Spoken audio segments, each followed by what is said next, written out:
আসসালামু আলাইকুম।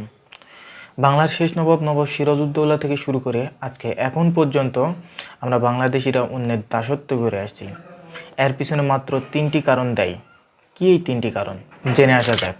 এক, আমরা বেঈমান মীর জাফর এদেশের নেতাকর্মী থেকে শুরু করে সকলেই এই জাতির সাথে বেঈমানি করে আসছে। দ্বিতীয় হচ্ছে, নিজের ভাইয়ের রক্তের উপর দিয়ে আমরা হাঁটাচলা করতে পারি।